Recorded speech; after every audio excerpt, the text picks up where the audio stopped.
Hey,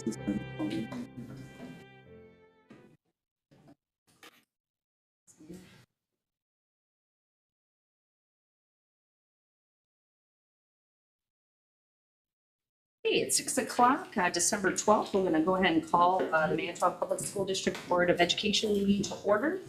And we'll start off with the Pledge of Allegiance. I pledge allegiance to the flag of the United States of America and to the republic for which it stands, one nation, under God, indivisible, with liberty and justice for all. Roll, please.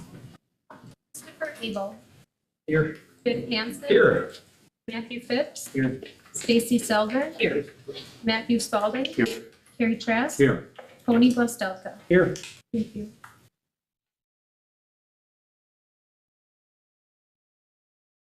I have two speakers for public input. Were there anyone else that wanted to turn something in or wanted to talk tonight? Okay. All right, so you'll each have 5 minutes tonight since there's only two. And Braden Meyer, you are up first.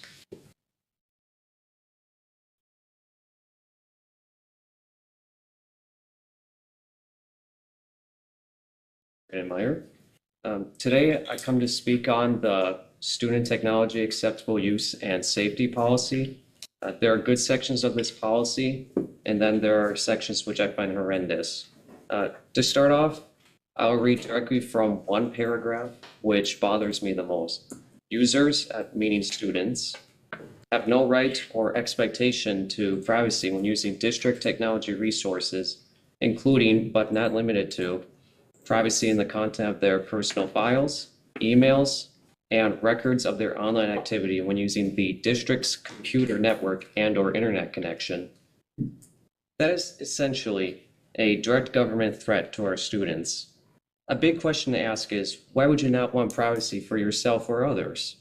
Would you be fine with all your text messages, personal emails, a private phone number, bank account information, passwords, and every other piece of sensitive information being given to the public or an organization?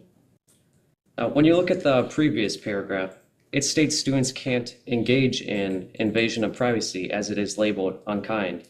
That is a great section of this policy, but notice how this policy is saying it is unkind for students to invade privacy, but not for the administration? Is it kind for the administration to invade privacy?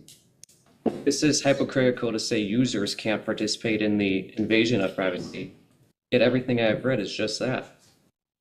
When it comes to monitoring students' computers, not every single thing a student does should be monitored. What if a student searches up a personal medical question and now the district has a record of that search, which the student did not want to become known? The district's limited funding should go toward functions we actually need, not radical surveillance measures.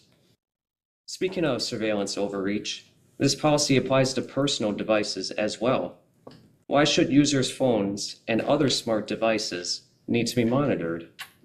I'm aware that the government on many levels is tracking your phone in a lot of different ways, and that is highly wrong.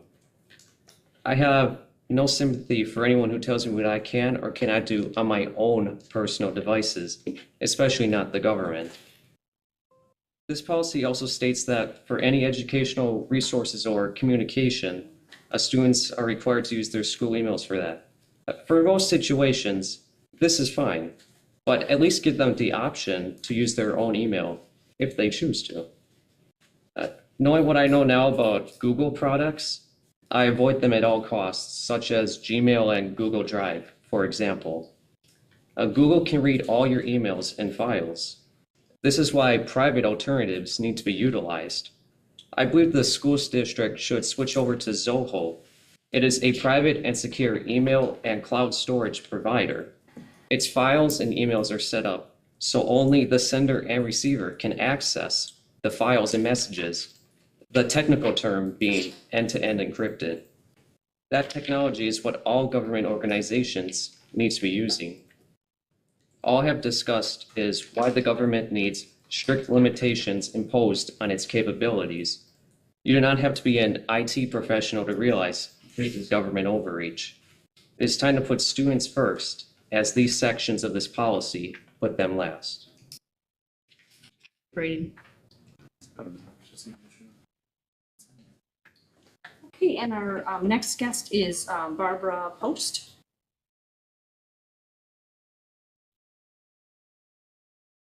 Thanks for hearing me.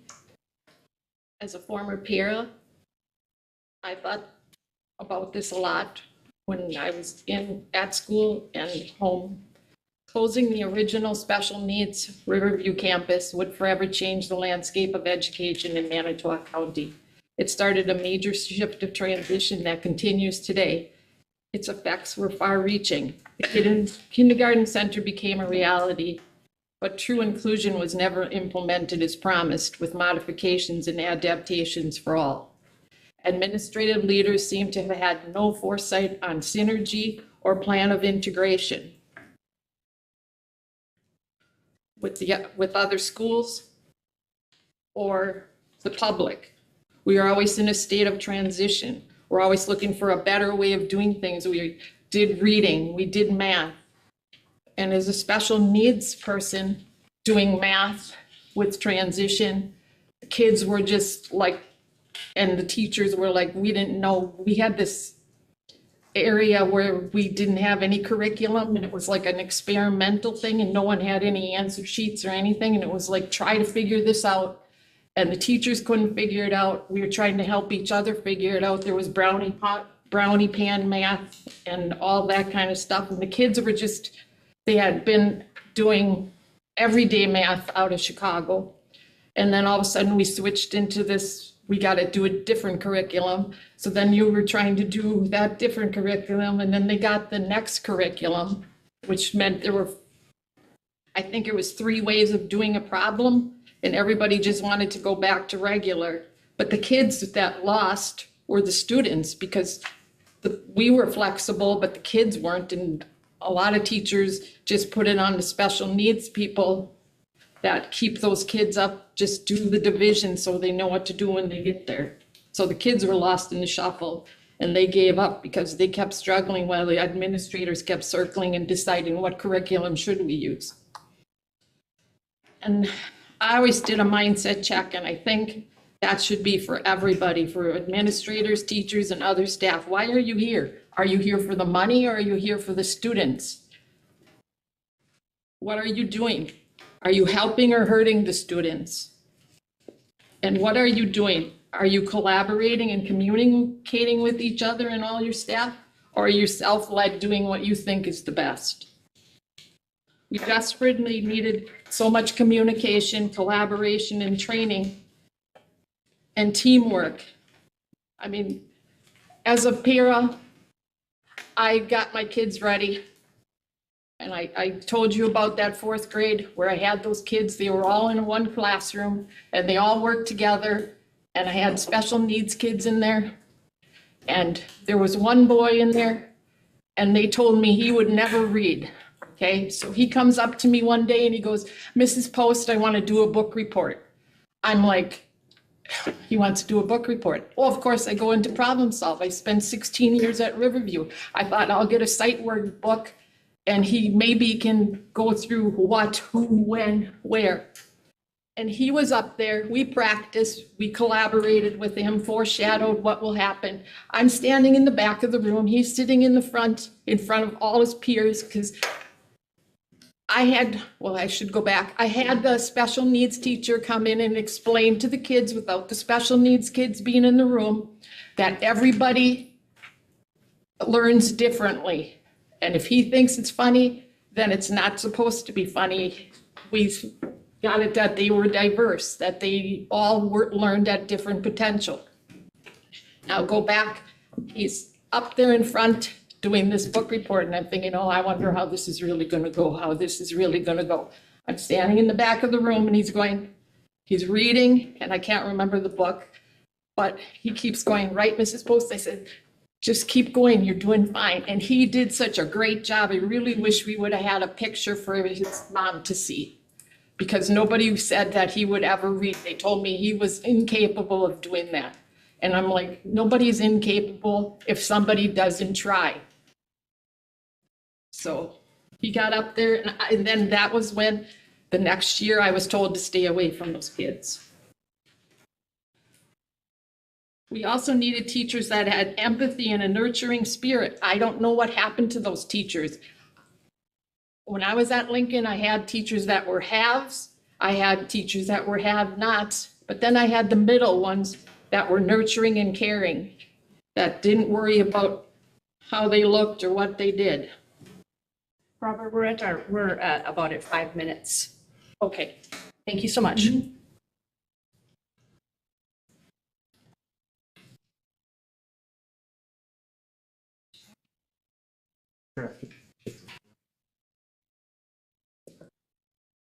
Okay, next on our agenda is our consent agenda. We have several items in there. Is there anything anyone would like removed? The monthly financial and the personnel. Okay, anything else? Okay, so the consent agenda would, I'm just going to use the letters. It would be A and B, payment of vouchers, monthly donation lists, and the second read of the revised policies. And then we'll move out the monthly financial report and the personnel report. Would that include the bill pay too? Or would that be a separate request? The payment of vouchers is the long one with all the bills. You want that one out too? I'd like that with it. That's the one that. That's the one, yeah, okay. The monthly financial. Okay, and you want the payment of vouchers too? Both, yeah, can you get both, please? Okay. Okay, so then, so it would just be our regular and closed meeting minutes. It would be our monthly donation list and the second read of the revised policies, which there are 5. Do I have a motion and a second to approve? So move.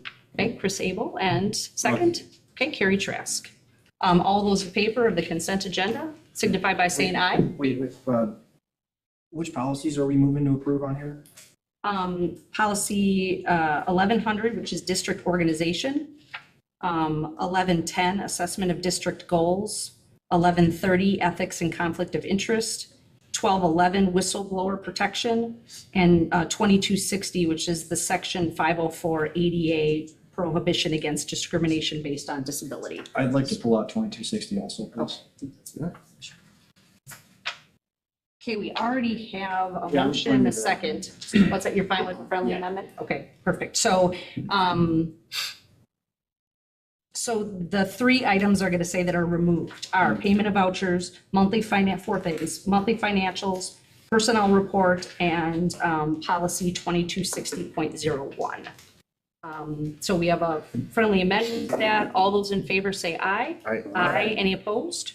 Okay, motion carries. So let's move the payment of vouchers we'll talk about that one first. Is there questions that you have about the vouchers, Tony? I wanted Angela to speak to some of the changes that she made for the rest of the board. Yes, Was that for payment of vouchers or the monthly financials? kind of both. So, Okay. and we had some discussion today too, where I had added the memorandum just to, provide a summary. And Tony and I connected just on some feedback and just to, so we wanted to share a little bit of that with the board. So in there included information, just the summary that's on the top of the payment of voucher, just with the totals. And as that captures our monthly expenditures. Then for the financials, just, major revenues that are received every month, we'll include that in there. And then the highest level between all the funds, between revenues and expenditures, that compares it from the current period for the current year and the previous year. So one thing that we discussed was, Tony said, how do you know that we're on pace, from year to year? And through looking at this chart, that is the best way that we know we're at compared to past years. And there will be some variance from time to time, and I'll go over the variances this month. So what we talked about is adding like a threshold of 5%. So that's where I shaded the cells green if they were under 5%, if they were over 5% variance either way, shaded them red. So, just to speak to what came up on this year's or on this month's report, the Fund 10 and 27 all very much in line from past years. And then Fund 46 had a flag on the expenditures. That's simply because we weren't really expending out of Fund 46 last year. So we have 26% of the expenses already, used out of what was budgeted for this year. And there was nothing last year. So that's why that's going to be a much higher percentage naturally, just simply because we weren't utilizing it before. Fund 50 flagged on expenditures as well. Expenditures were significantly higher last year because for the first 2 months of the year, last year we were on CEP, where this year we were not. So usually when there's a real small difference, like all the other ones that were green, they're, just small variances, we consider that on pace in normal activity. So that is really like the comparison that you see here are also in the financial statements by fund. And one thing we talked about was adding that into the full fund reports that follow in the full financial statements, because this will just be an overall summary. So then also we talked about, we keep talking about, well, what about, the budget, the performance of the budget? So also included in what you have was what we call, budget transfers and, let's see here, I pulled up the wrong document here. I have it called. So budget revisions and transfers of appropriations. This really is truly what we provide to the paper and publish for the budget every year. So published in the Herald Times Reporter, and it really lists all the major reportable levels that we report our budget to DPI. Okay. And now that we're in Skyward, what we have the ability to do is we have, when a purchase order is submitted for approval, there has to be funds in that line item in order for it to move forward. And so what will happen, let's say someone does not have enough money in a certain budget line, they have to perform a transfer or a revision to the budget. So, and so that gets processed through the month daily and processing those before purchase orders are put through the system. So this report yields sort of the changes within the budget that have happened as a result of those requests. And they roll up to a very high level, and just in an effort to be more, provide more communication and transparency about movement within the budget, I've decided to add, or would like to continue to add this to the budget or to the financial report every month. If I could add real quick, if you're okay. This is more for my peers on the board, but also the public, whoever's interested. One of the challenges I had when we were first getting these reports was as Angela alluded to, we were getting asked to approve millions of dollars of spend, and it was really hard for me to wrap my head around, how is this compared to what we should be spending? And so to put things in layman's terms, that little, in the financial package, that little chart where you see the monthly activity summarized and below, specifically when you look at Fund 10 and Fund 27, that's where the payroll and general expenses come from, depending on if it's general ed or special ed. As long as those numbers on the right that are highlighted in green, as long as that is in green, and which is within a 5% variance of where we thought we'd be, that's what I'm told is normal, and we know that we're on track. So I thought this would be a lot easier for us going forward to just to have a quick sanity check when we approve these things and know that, hey, this is where it should be, and we're not just, rubber stamping something. And if anything is out of, outside of that variance, it would give us a better line of potential questions to ask, or just understanding why we're outside of where we thought we would be. So thank you, Angela, for making those changes. There were a couple of other things that we're working through. I thought it would be helpful just to, break the funds down into more layman's terms. Education finance is a different animal I'm learning from normal person finance. So I think just adjusting and modifying this report to set up future board members when they get onboarded, where they would understand, hey, Fund 10 is for general ed, Fund 27 is for special ed, 46 is for capital, just little little things like that, I think would be helpful, just going forward and keeping things transparent and open for people.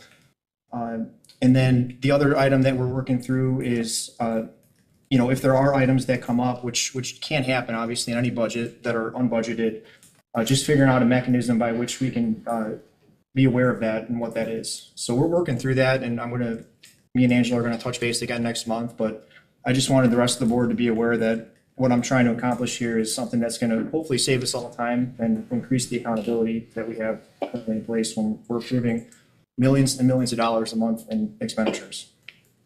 I love it.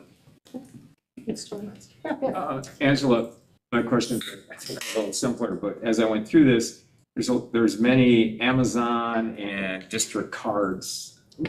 Do those get, I'm assuming they get put into whatever fund, because it doesn't say what it's for on here. So it's kind of, I guess in my head, I'm thinking it's kind of useless because it says credit card, $80. It doesn't say exactly it's what the for. expenditure Okay. is. So whenever anyone submits a purchase order, they have to say what, list a description of what it's for. And the vendor we use is the card, simply because that's like for BMO, if someone charges it to a credit card. And there are some ways we can look to, that's been the consistent practice to do like the BMO cards for that, and then the Amazon.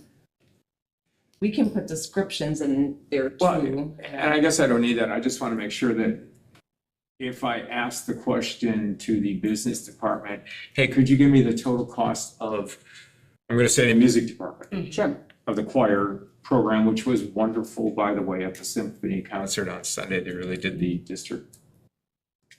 They gave us a lot of pride Sunday at the symphony. If I said, how much does that program cost in music, construction, trips, blah, blah, blah, that could all be pulled out, and I Yes, could get that definitely. information. Okay, thanks, that's all I got. She answered my question for the other one, so. Perfect. Okay. Any other questions about the payment of vouchers, the monthly financials? Okay, seeing none, I'll look for a motion and a second to approve both of those. So moved. So moved by Biff, Second. second by Tony. Okay, any other discussion? Okay, all those in favor say aye. Okay, and then the personnel report. Biff. My question is to Michael, and I've seen you work and you do a really good job, and I'm just asking your professional opinion now. I went through again, and there's still 3 openings at the high school for special ed teachers. And after seeing the results of the last survey and reading the comments of the last survey, professionally, is there a connection in our ability to hire people in the district because of where we are with teacher attitude or survey attitude? It's concerning to me as a former special ed teacher. I know how hard they work. And we got people up there now covering 3 teachers, and I know they're getting extra money, but that's tough. And I have to think, and this is why I want your professional opinion, that there has to be some connection between the attitudes right now, what's happening, and hiring people. Are we turning into a place people don't want to come because of what's going on? That's my concern. Sure, I get that. And there is research out there that says the reputation of a school district, reputation of an employer is a huge factor in recruiting and attracting. With that being said, I am not hearing anything on the street professionally through any connections I have with universities that would lead me to believe that people are not coming here because of X, Y, and Z. When it comes to special education teachers, well, I don't know. They're just not out there. Let me give you a few things that we're trying to do. In the last 2 weeks, I've been in contact with Corey Baker out of UWGB, Ben Vogel out of Marian University, Tom Ho out of UW Oshkosh, John Yang out of Lakeland University. Calling those They're the individuals for these universities that oversee all their field experiences. So student teaching, internships, clinicals, you name it, those types of things. Contacting those people and saying, hey, we have needs in, and I'm really after, mathematics at Wilson is one of our pressing needs for second semester. And when I contact these people, I say, that's a pressing need, but we also have ELA, we also have special education, da, da, da, da, da. So let me just give you an example of what Ben Vogel said from Marion. He said, Mike, the vast majority of our student teachers this semester that are graduating in a month have jobs, teaching positions, and they had multiple offers. I don't know if we've plateaued yet or not, but in the last decade that I've been in HR, it's continued, the available candidates has continually declined. And it just appears to me, after being here and then back in HR in the last year and a half, it hasn't gotten any better. It actually feels like it's getting a little worse. Go ahead. Well, the other half of my question then is, if it's not people coming in, are those results going to cause people to say, I'm going to find a better place? That's but the other concern, because I think as mentioned last meeting, it's plus 200. I concur with you. It's a concern. I wish we had a resolution to it, Bill. You know, I wish we did. Tony? Yeah, I just, just from my purview, I'd like to suggest that I think we could probably take a more proactive stance in messaging some of the positives that we're doing in the district. I think that last meeting we covered every building that we've implemented SFA in, for example, saw an increase from the baseline that we measured in the first quarter. So that to me is we could probably leverage that in some of our external communications, just talking about how we're seriously looking at how do we elevate student achievement and the good work that we're doing with some of these changes. So I think there's an opportunity there that we could probably message that externally better than we are right now. And I would strongly advocate for that. I mean, I'll defer to your guys' expertise, but I think that there's a lot of talk about items we can certainly get better at and that are concerns, right? We want to improve engagement with staff, and we want to keep obviously more of our staff, and we want to, make sure that they're happy here for the long term. But I think that there's a lot of good things we're doing too that can be attractive for people on the outside if we message it correctly. Well, I mean, you don't think people know out there that are applying for jobs that they're getting classes with 30 students in it? And the reputation for, student behavior. I mean, honestly, you can't read that stuff without thinking like, oh, now it's pretty clear why people are leaving. Well, it's But you don't think the reputation is around? I mean, a lot of teachers alluded to like, boy.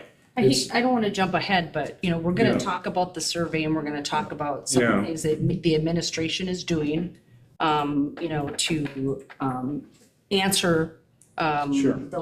the 200, comments that we had. Sure. So if there's not any other question to the personnel report, thank you, Mike. I'll look for a first and a second. Yeah. I move the personnel report. Okay, first carried. Okay, Matthew Phipps. Any further discussion? Okay, all those in favor of approving the personnel reports signify by saying aye. Aye. Okay, motion carries. Thank you. Okay, and so now we're going to talk about the 2023 Fall Staff Survey Summary. And Mike, you're going to go ahead and No. present. Stacy. We have the policy yet, yeah. Oh my gosh, I'm so sorry. You're right. Yeah. Okay, policy 2260. Actually, you know what? I'm going to move that though. I'm going to move that down to where we have our policies. So we can talk about them all together. Is that okay? Sure. This was a second read and the other one. Oh, it was a second read. Okay, Yeah. thank you. Okay, we will do that then right now. Okay, so this was policy 2260.01, the section 50488 prohibition against discrimination based on disability. And Tony, well, let's start here. It was a first and a second at the first read. And so is there a first and a second at a second read before we have discussion? Are you looking for a motion to approve it? Yeah. Correct. Okay, I'll move the Okay, move to approve. Do I have a second? Yeah, it's like, Okay, and is there discussion? Tony? Do you want to speak to that one? Yeah, I'm trying to, give me a second here, I'm just trying to find the language, but it was specifically the language referring to the gender You're in identity. the wrong one, bro. Yeah, that's not this one. That's This not one the- is, this was it about the American Disabilities Act. I got that one out. And we're talking about, We're referring to, 2260 period. This is 01. Okay, so this, that language isn't in there, is that what you're saying? No, Correct. All right, yeah, Yeah. my bad. I didn't pull that one out. These are the two different. okay, so we have a motion and a second. Any other discussion about that policy? we're doing the whole ground. No, we did the other ones. Just this last, just this last. Oh, yeah. That's not wondering when you did that. Okay, so, all those in favor of, accepting the second read of policy 2260.01, signify by saying aye. Any, opposed? Okay, motion carries. Hey, Mike, now you can go. All right, let me just give you a little history, kind of how we ended up where we are today. So we came into Manitowoc about a year ago, October, and sometime in April of 23, somebody mentioned to me that, hey, Mike, the district hasn't done the annual staff survey. I said, so talk to me, what's the annual staff survey, right? And so learned that's through school perceptions. Manitowoc has done an annual school survey for a number of years. So with that, we implemented the annual school survey last May. And then in July, the second board meeting in July, took the results of that survey, took the results or themes from the exit surveys for 22, 23. And I shared a PowerPoint with you that showed that were not factors, so to speak, in people being dissatisfied or leaving, and then factors that were areas of dissatisfaction and possible reasons for leaving. From that night, if I remember correctly, I think it was you as the Board of Education said, hey, we would like to continue to do some, I'll call it dipsticking, and have a quarterly survey for 23, 24. And that survey, let's take the areas of concern where we have possible areas of concern that are leaving this dissatisfaction or even people leaving us. And let's hit a survey every quarter, see if the district is trending in a positive manner, plateauing and neutral, or things are getting worse. So October 30th, November 13th, we took that survey, we implemented it, and I'm going to share the results with you this evening. So of this survey, we had, as you can read here, we had 485. Are you with me, Brady? Yeah. Go again, please. Try one more. Right there, stay right there. We had 485 respondents, so we had a 68% participation rate. And according to Carey with School Perceptions, anytime you're between 60 and 70, you're doing very well. So we got a pretty good sample. And we can see the deadline. Go ahead, Brady. Yeah. Go ahead, Brady. It's Or Katie. It's it. Katie. I'm sorry.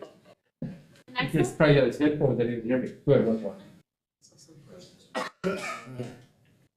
This kind of gives us some sort of inclination as to the number of years people have been serving the district and what percentage took the survey. And this kind of gives us some idea. So go ahead. Obviously, the bigger the school, the higher the percentage rate of how much time they spend there. So go ahead, the people that responded. Go ahead, right there. Item analysis. You're going to see these results in the right-hand column when we get to it. I'll talk about that a little bit more. Go ahead, Katie. Okay, so when we look at the survey, and I'm just going to walk through it here a little bit. I feel supported by my supervisor and administrator when I make a decision. We have a very good turnout with that. So that's That's a positive. I'm satisfied with the communication that comes from my building administration. Once again, 70%, we've got a good positive result there. Culture in our building is positive and productive. 2/3 of the people agree with that. So right there, we can look at that, we can think that out in our buildings, you know, people are feeling pretty good about the situations. The amount of work I'm asked to do is reasonable, manageable, 52%. So we're half and half. And that is pretty consistent with last year's annual too. And the reason I say I can point that out with that one and a couple other ones is because remember, some of this came from the exit surveys and some of it came from the annual staff survey, okay? So go ahead, Kenny, please. My philosophy aligns with the philosophy of district. Now we can see that is very consistent with last spring also. Our staff handles this in a manner, and our school student discipline practice and policies are effective. That 43 and 41 are still consistent with where we were at last spring, which is indicative of student behavior still being an issue in our buildings. There's no doubt about that. And the district administration is doing what it takes to make our district successful. 1/3 strongly agree, and the school board and district supportive staff, 28%. The district's heading in the right direction, 27%. Very consistent with what we had last year. For what, you know, go ahead, Kitty. School board is doing what it takes to make our district successful. And the district seeks input from a broad staff, group of staff members. It's obvious the staff is feeling as though their voice isn't being heard. You know, they don't believe they're getting the opportunity for input that they think we should value, or the district should value. Yeah, I have one question here on this percent agree, strongly agree. You know, it's a 5-point scale, and 3 is neither agree nor disagree. So these percentages where it says agree, strongly agree, those are only 4 and 5 answers, or are those 3, 4, and 5 answers because 3 is neutral? Because I'm just curious as to how we got to 84% on the first one and only 4 and 5. It's I'm not saying it's impossible. 2. Say it again, Chris. So if you look at it as there are 5 responses: strongly disagree, disagree, neutral, Right, agree, strongly agree. right. Where it says percent agree, strongly agree, Right. are we counting only the 2 answers like that, or are we also counting the neutral answers as an agreement? I would have Do you to- know what school perceptions does? That's what. Yeah, I'd have to ask school perception. Okay. But I It's would- 4 and 5. I would assume 4 and 5, yes. Okay, all right. And, Thank you. That's really good. yes. And then going forward, we'll do quarter 2. We'll come back and we'll be able to compare quarter 2 with quarter 1. You know what I'm saying? And the average on the right-hand side is basically taking, like Chris said, 1, 2, 3, 4, 5, and dividing it out. So we'll be able to see what that tells us.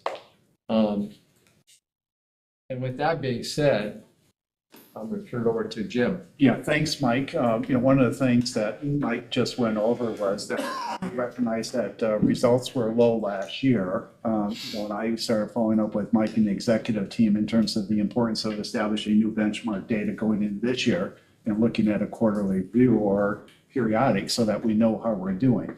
We also recognized that there was heavy lifting.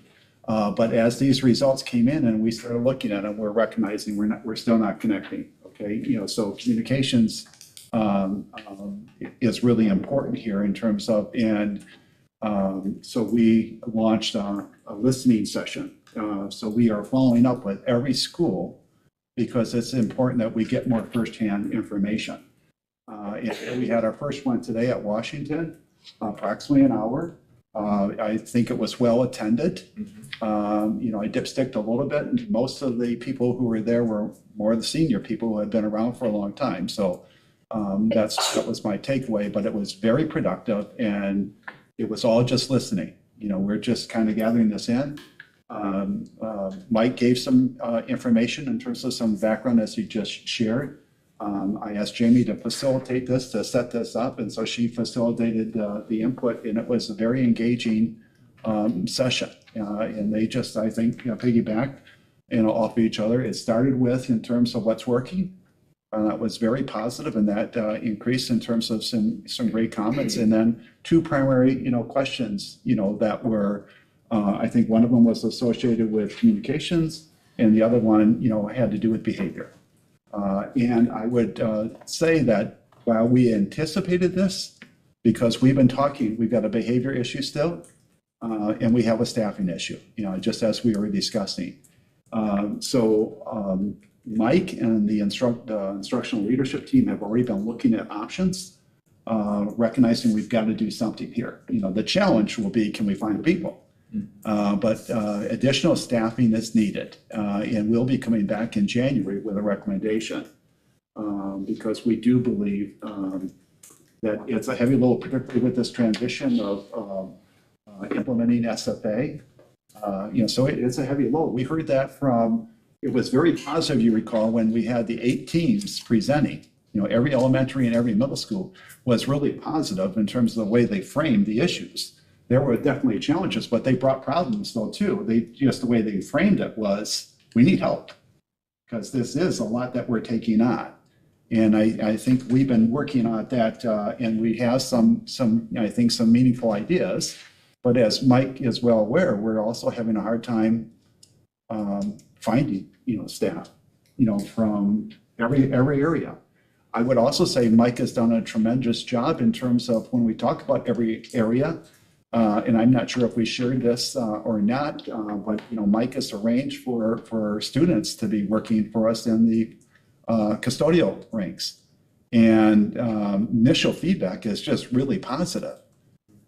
So Mike has done some really unique things here in terms of, and also looking at some internships, and we'll be coming back. So Mike has been very thoughtful relative to how do we get out of the box, so to speak, and get ahead of everybody else strategically in terms of what we might do.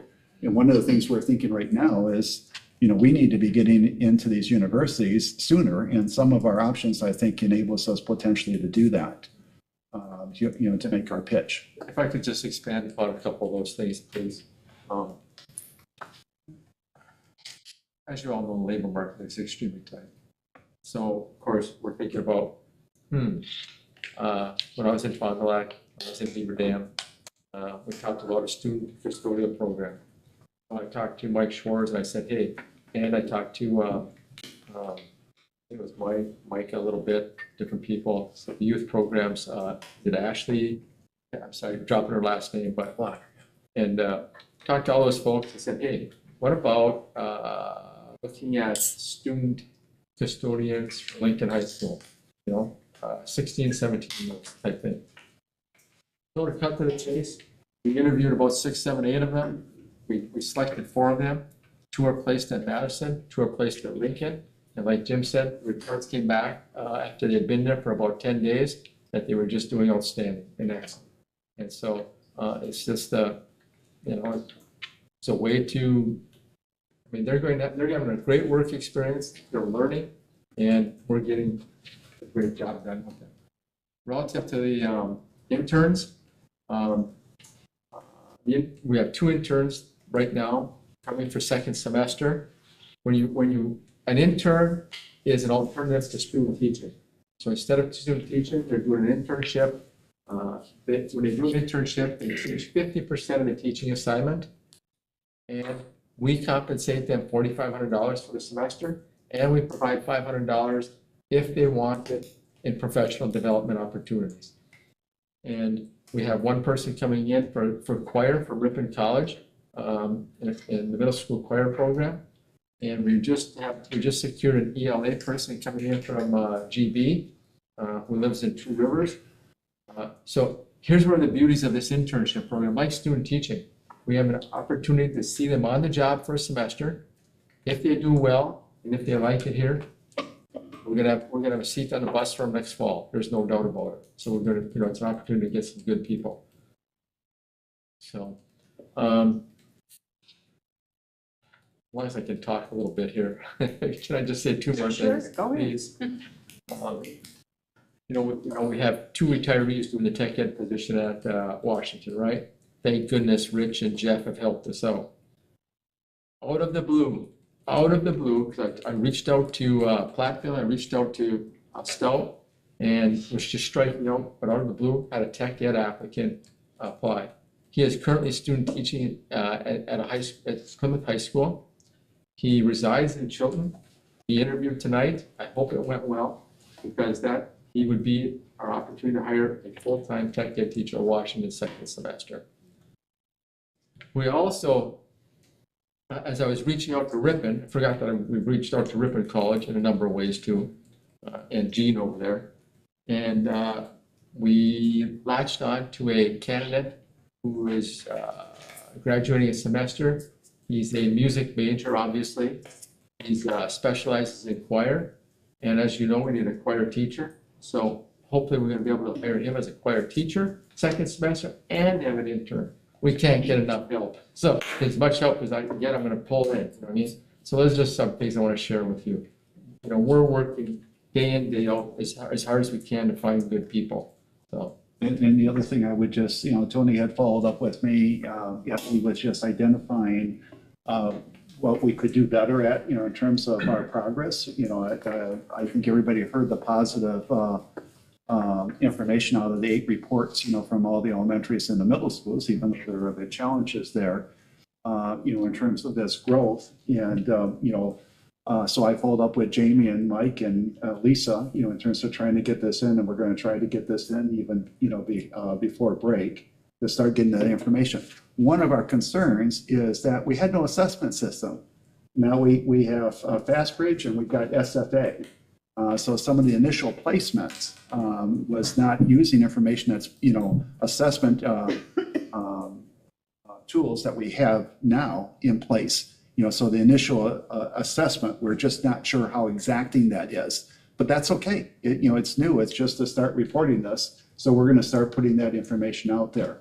I want to back up just a little bit back to the survey. And can you tell us a little bit more of the the listening sessions? Because I think that's super important that you're doing that. When will you be able to come back with a report on where we might go next? Like when will you finish up with every school? And, because I think that's going to help us really see what kind of direction we need to have. We have the sessions going through January. I think we're ready to finish up at the end of January. Second week in January. Okay, and then we would compile all the results and both give that back to the schools as well as what we plan to do. And the same thing, we'd be advancing that to the board. Okay. And is there any, is there any preliminary information that, because I know even with the SFA presentations that things came out of there, you talked about having more people or discipline initiatives. Is there anything that, without saying anything concrete that we'd hold your feet to it, but that things that you're actively working on? We're looking to try to, everything we do to try to create value that's long lasting. Okay, so not just throwing warm bodies, at the situation. And so we're recognizing both with the reading blocks, we could use more help. We can use more help with Solutions coordinator. the solutions coordinator in terms of building these solutions teams. We heard some of that information regarding how many committees people, are on and stuff like this, and behaviors. So we feel that this is beneficial, particularly in this transition mode where everybody's still learning. And is there a team that's going out and looking at the behavior stuff? Some of our behavior people that we have. I'm thinking like Lynette. Well, Lynette is part of the solutions, team too. She's been, recall that we have, with SFA, we've got solutions teams, meaning we need to have data in terms of how things are going. Mm-hmm. And so some of that, is cooperative learning, how kids are getting along or not getting along. as well as intervention teams, who's falling between the cracks. Sure. So to the extent that we do, have more strategies in terms of how to make sure that all students' needs are addressing. Right now, I think we got a critical mass of more than less. It's not the exception, it's the norm. And that's unacceptable. We need to, and again, this goes back to the ad hoc behavior group, that we had, in terms of looking this code of conduct. Are we consistent in entering it? But I think that there's across the board, there's all kinds of components of this that all weigh in, that need to be understood and addressed. Okay, Biff, and then Biff? Tony. Karen. I'm sorry. I'm not. Why do I keep saying? God, I mean. Gosh, sorry. You must have fallen on your head or something. I mean, Biff, nobody Harry ever and considers me Tony. so 50. You're shorter than I just want to remark that I hear a lot about process and collecting data. I haven't heard a simple statement of intention. And do you have a plan? Do you have a plan to deal with the behavior stuff? Because boy, that rings loud and clear, and it has for some time. And we had this committee that put together stuff, and honestly, we just keep doing process, and we just keep gathering data, and I'm waiting for the other shoe to drop. The other thing, if I could add to Carrie's comment, in terms of some of the staffing, and we're talking about bringing this back in January, probably the first meeting in January, is having almost what we refer to as a SWAT team, that is staffing. That what we have right now is we've got a principal who could be tied up all day with one student who isn't yet in special education, if that were to happen. And so it's difficult, in terms of, but we've recognized. Are we going to reinstate? Dean of students? No. Is that what you're thinking? Yeah, the dean of what was the thing? Dean of students. Dean of students, yeah. Are we going to do that again? I mean, I hear from, I visit my school fairly regularly, and I hear that, boy, that's a real vacuum there. I mean, the principals are running around and taking care of that stuff, and it's just time consuming, and they can't do things to help the faculty. So, Harry, back to your point, we're responding with a proposal for adding staff. adding staff, okay, all right. Okay, Tony?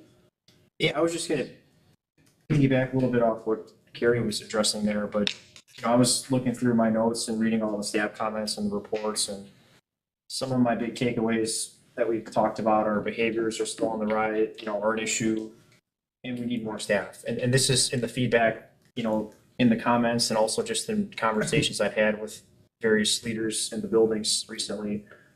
And I would love to see a plan on how we're going to fill those. And I think we need to maybe shift our thinking a little bit.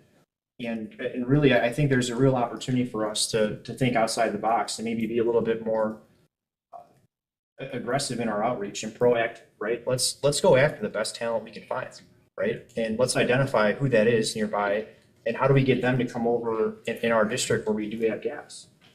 And I would love to see a plan, on how we might do that. And I've talked to other administrators in the past that have been successful in turning districts around, that had, similar issues to ours, and they were very proactive in that area. They would market district, they would reach out to these people. It's not just like a, hey, apply type thing. It's like, hey, identify who's the best and let's go get them here. And let's share with them what we're doing here that's really good, right? There's a lot of positives, right? We talked about SFA, all the scores going up that first quarter. We talked about, what we're doing with our tech ed program. There's a lot of great things we're doing. And I think that if we were to market that the right way, and just really step one is identifying who the best people are in the area and how do we get them to come here. I think that's a real opportunity, and I'd love to see more. Yeah. I mean, I'm just speaking out loud, right? So I would encourage that. I think you're in there. Yeah, let's keep going after that. And then the other thing too is, the discipline. I'm not sure how we solve that, but I've talked to a number of administrators, and I could see, I've never been an administrator, but I've had my calendar hijacked before, and I know how frustrating that is. And it's really, I could see how it would be difficult to focus on all the things that we want to accomplish with student achievement if they don't get enough time in the classroom to observe, give feedback to the teachers, grow the staff, help them, coach them up on, how to get better. So I'm not saying the answer's, more deans. I'm just saying that's a recommendation I've heard. So I think we have to figure out a way to help them address that and get them focused on the achievement. Chris? Yeah, and I just want to take a point of privilege here to thank the almost 500 employees who filled this out. And while the additional comments are painful to read, they're being read and you're being listened to. When I was where that staff was, and we first did one of these surveys, it was clear within 2 years that the added comments were being ignored and they didn't want to hear anything bad or fix any problems. We want to know what can be fixed. We're going to work on it. I'm glad that we've already started these meetings. That's critical for people to be heard. And even as we're going forward, let us know we want to continue to make things better. So know that you're being heard, and we appreciate you participating so vigorously. That's just what I wanted to say to our staff. Thank you. Or Carrie? Yeah, that's, yeah, we're interchangeable. Yeah, I'm sorry, I'm taking a timeout here. Yeah. Was there anything on this survey that was an improvement over the last one on these bottom areas? Or did they go lower? They went- On the bottom ones, did you say? Well, I'm just saying, I thought the board was at 30% last time. Yeah, we are a little lower. But here's my concern. We did this and got results in May. What did we do in May? Yeah, right. We did nothing. This board failed the district. We did nothing. There was no plan, so we went from May until now, and now we're doing something. We did nothing, and these results are the same. That's a failure.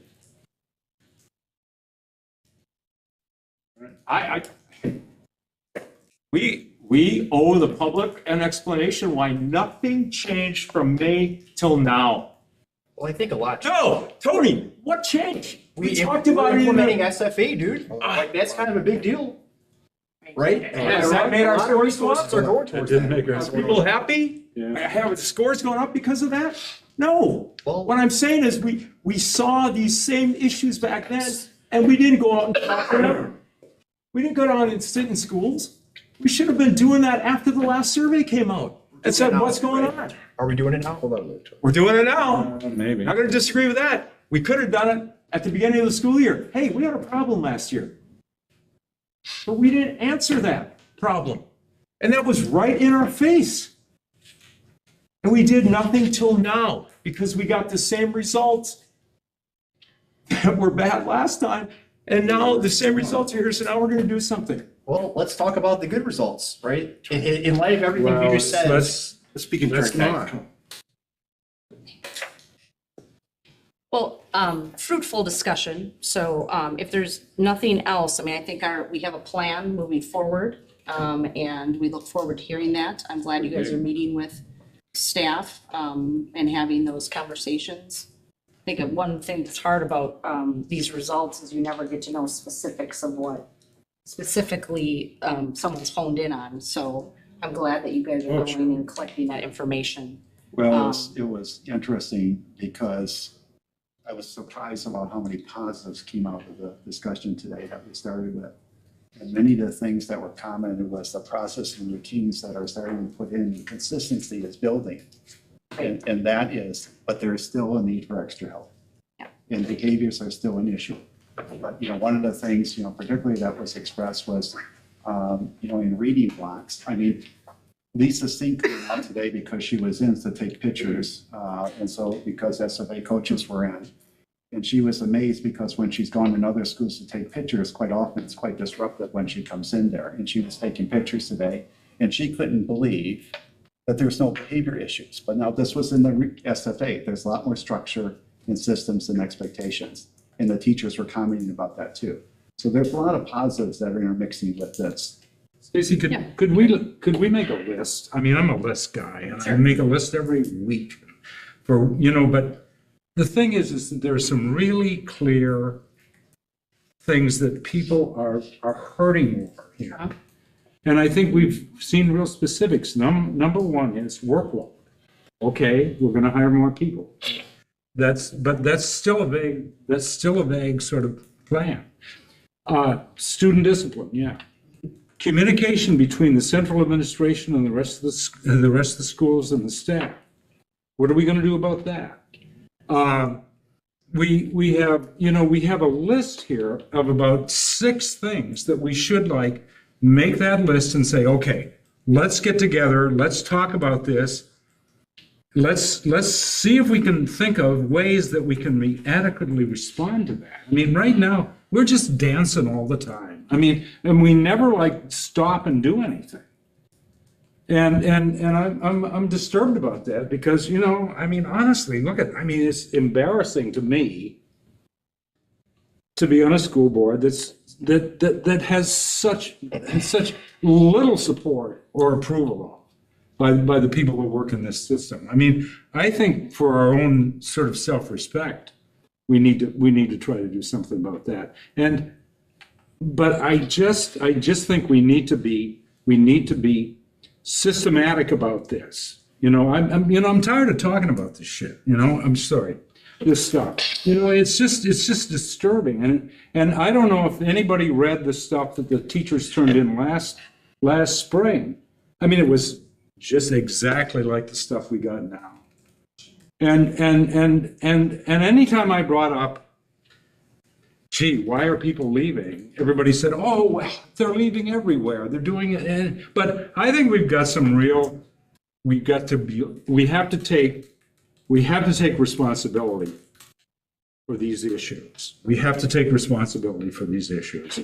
And make a response. Jamie, did you want to? Here, I wanted to address the communication one because that one was very troubling to me when it said that we were not communicating well at central office. And I was a little surprised today, actually, from the input, because I kept thinking, you have new communication that's coming out after a year, and I know that there's about 600 readers on the InFocus every other week.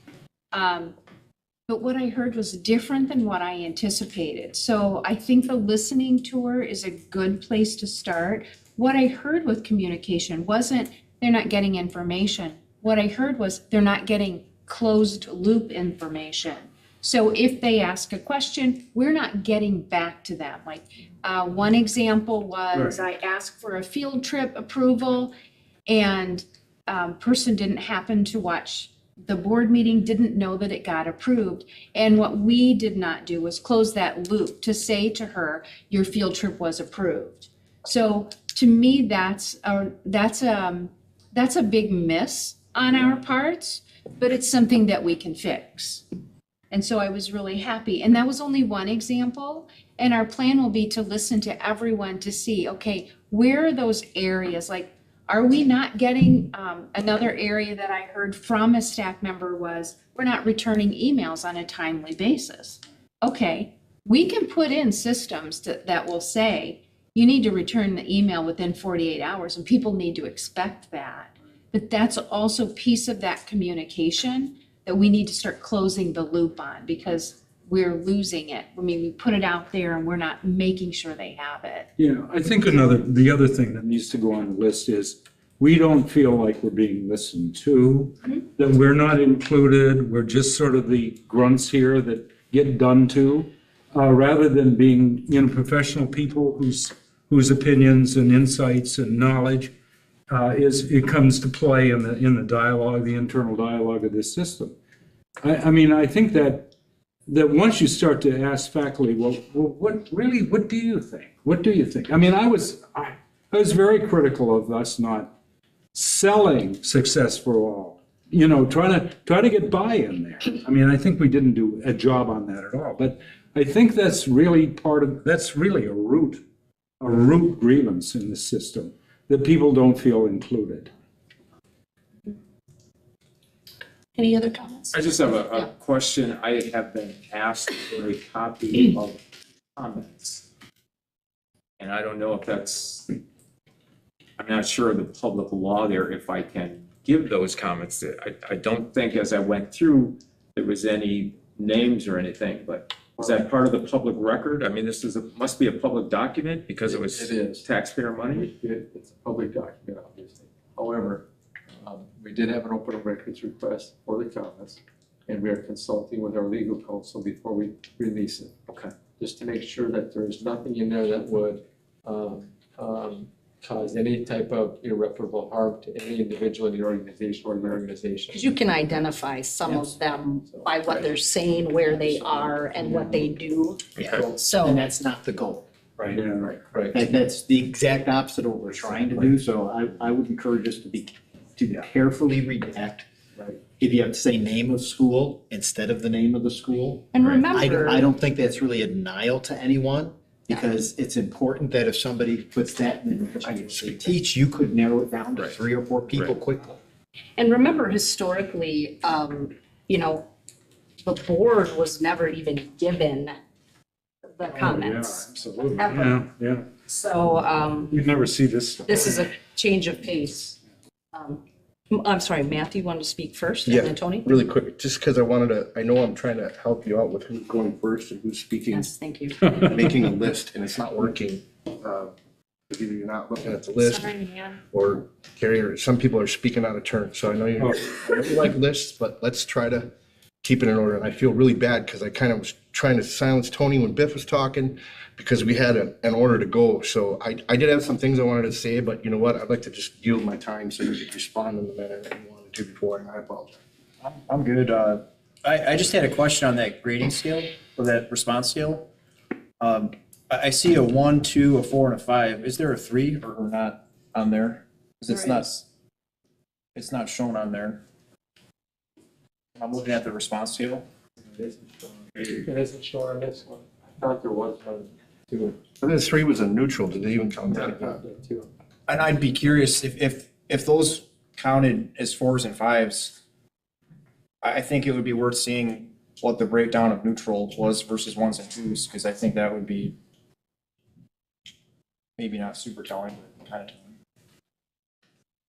Any other comments about this before we move on? I guess I would, Yeah, Heidi, yes. I just have to say one thing about the comments being shared. My big concern with that is we are looking for people to be honest with us and be vulnerable.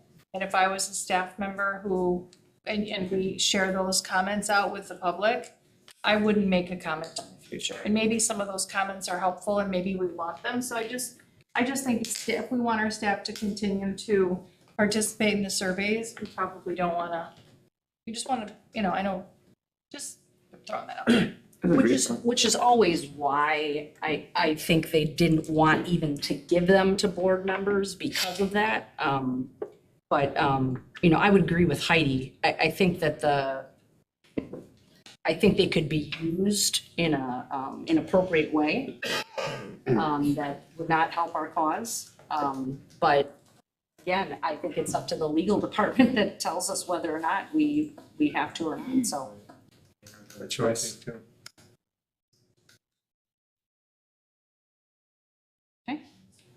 All right, moving on.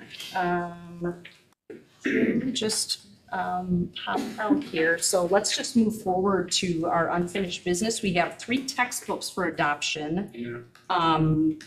If nobody has an objective, I'd like to take all those 3 together. Anyone object to that at all? Okay, make a motion, Chris, to adopt the 3 textbooks. Biff, second. Any discussion on any of the textbooks that were recommended? Okay, seeing none, all those approved signify by saying aye. Aye. Any opposed? Okay, motion carries. Okay, and then we have the McKinley Academy review. If you remember, last meeting, there was a motion and a second that to end the virtual K through 8 program at summertime, which was voted down. And then I had asked Assistant Superintendent McCall to ask the McKinley staff to gather some data about the students that were there, and that if the program wasn't going to continue, what their options, what would they like, what are their needs, basically. And so they did that, the counselor and the principal went ahead and did that and contacted the families that they could. I have a spreadsheet of everybody that they contacted. A lot of the students were,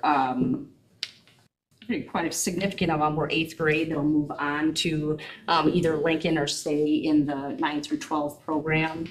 Some had already made some arrangements to do some different types of virtual programming. And so then last night, there was a meeting at the McKinley board, and they voted to modify the contract to end the K through 8 virtual program at McKinley as of July 1st. And so I would like to make a motion that we also modify that contract in line with the McKinley board. And the modification is for the reduced enrollment would be why that would be happening. So I'll make a motion on that. I'll second. Okay, second. Any discussion about that? Is there worth having any discussion about the potential for a program like that, or we just want to get out of that business? Well, I think, I mean, the 9 through 12 program, the 9 through 12 has a virtual component to Right, I it. know what that is. Yeah.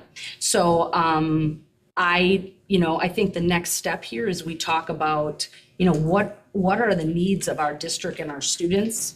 And can we fiscally do a program that better than someone else would? So I guess I feel like, Carrie, that's always on the table if the need for our students. Okay. But I think that's kind of a next step. So there will be some type of program for K-8 kids, but not virtual. I just hate losing more kids from the district. I mean, are we exploring possibilities of programs for kids who don't like school at that age? Right. Yeah, right. Not everybody fits the factory model of a school. Yeah, Biff not at this time, because that's offer for K-8.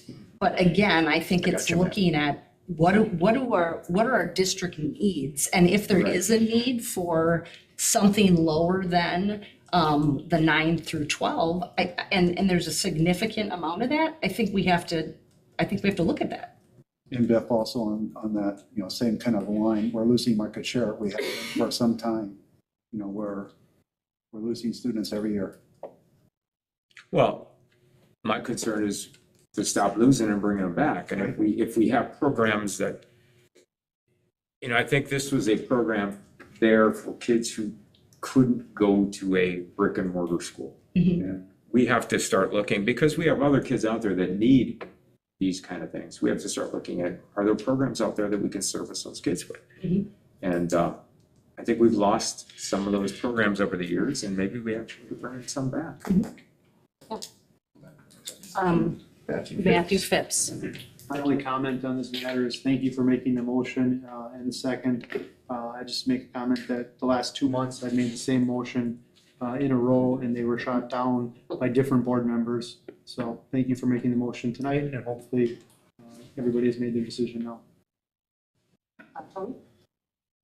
I was just gonna remind everyone that this program didn't exist before COVID for K through 8. So we're just gonna go back to how we did things before COVID.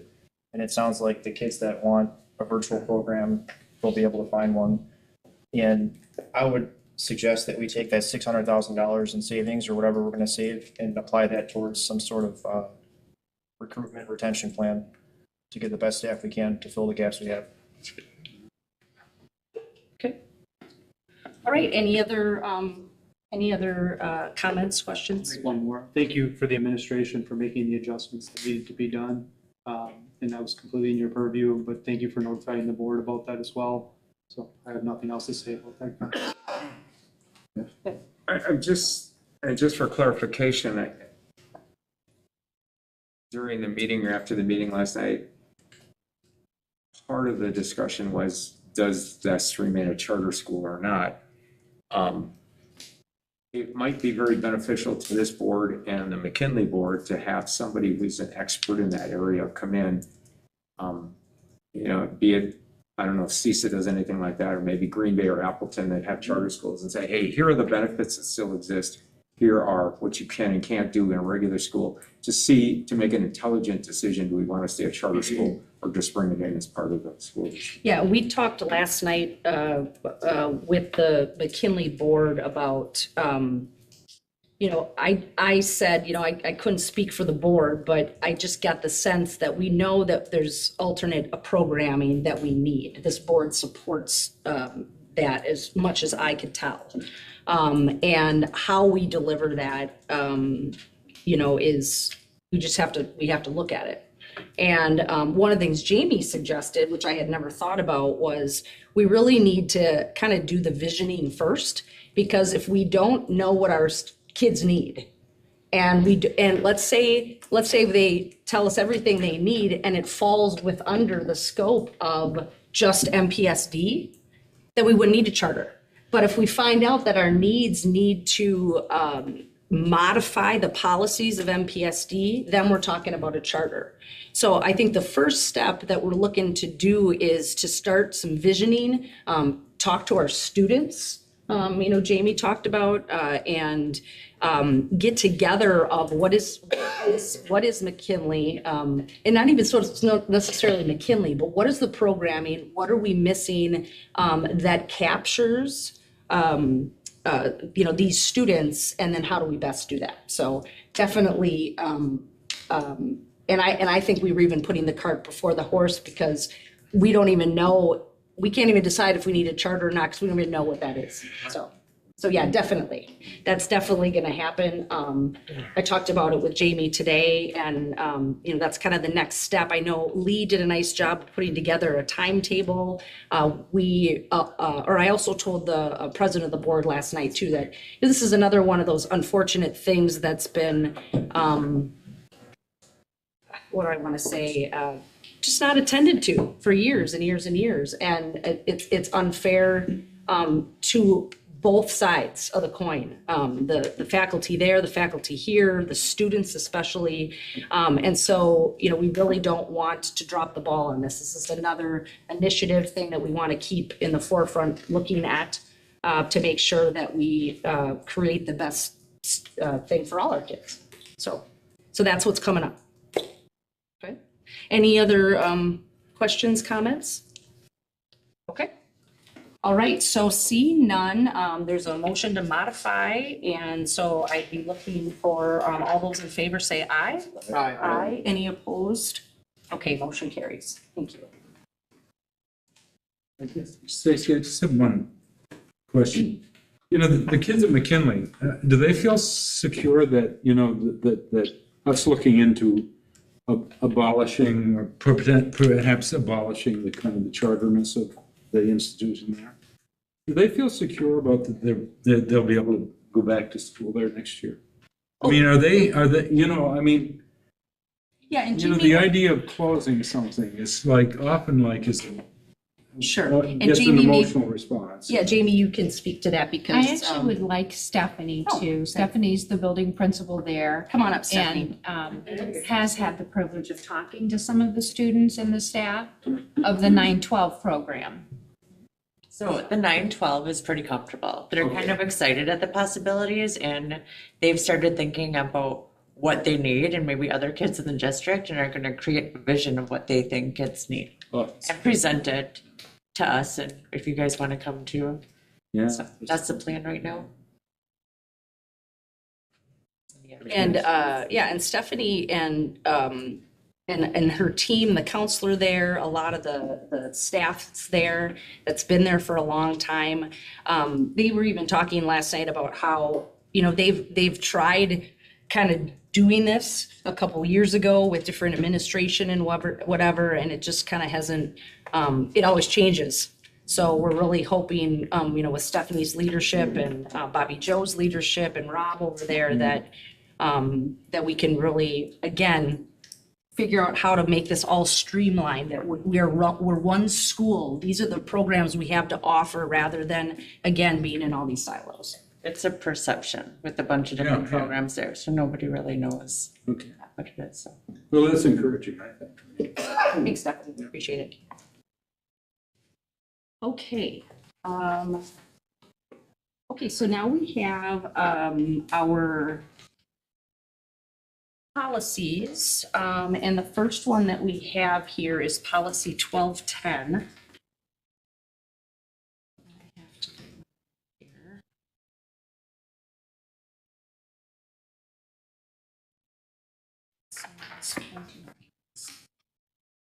Okay, 1210. 1210 was one that we looked at last time, correct? And we tabled it, right?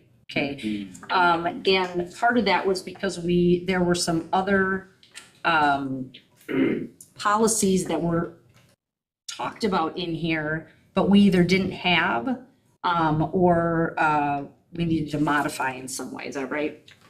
Yeah, they're referenced. So one of the things that you look at when you look at the templates for these policies is the policy template itself will pretty much alert you to the fact that there are policies that you should consider at the same time.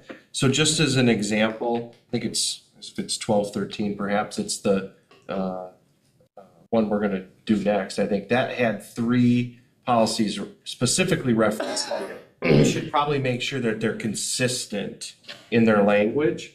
Whereas in this policy, this would be a good example of just within policy, sometimes other policies are just referenced. So in this case, these policies are important to know or reference for general information, however, not necessary to really take up at this time. So they're referenced here for you, but we did bring them forward, some of them, but that's the real big difference. And I know the one in particular that they were referenced, the 7,500 policies with the technology piece, those should really come together.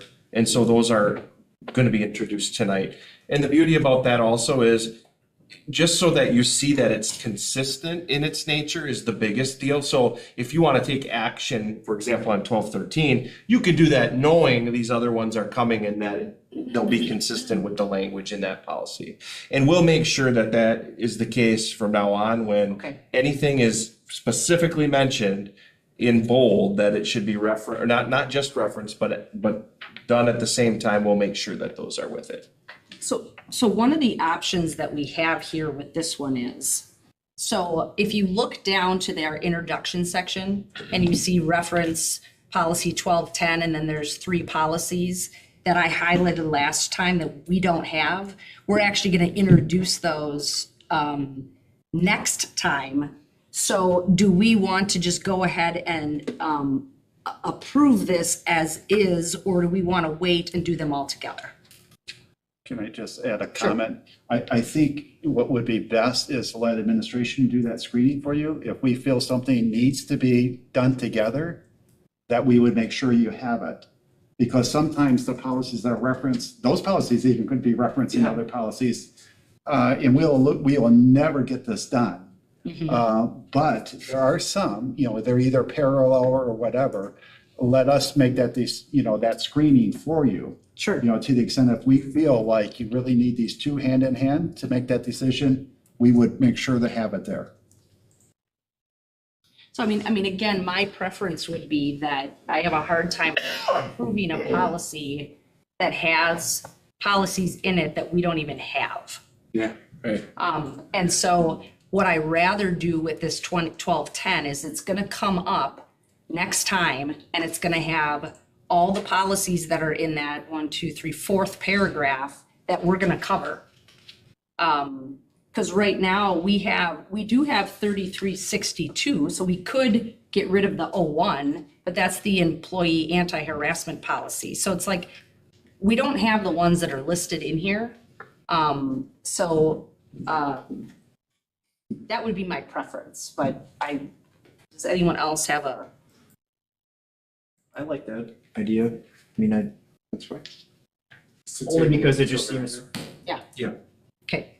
Okay, I would have a hard time approving something if we didn't put the other part of it over it. yeah, so let's do that. Let's make 1210, and it's basically what you guys are gonna see is under B, number 1, A, B, and C, and then it's all, those policies are all gonna be together referenced with this one. So we'll take them all together next time. Is that okay, Lee? Absolutely. Okay, awesome. All right, so we're gonna move on from that one. We'll table that. Okay, our next one is, okay, our next one is 1213.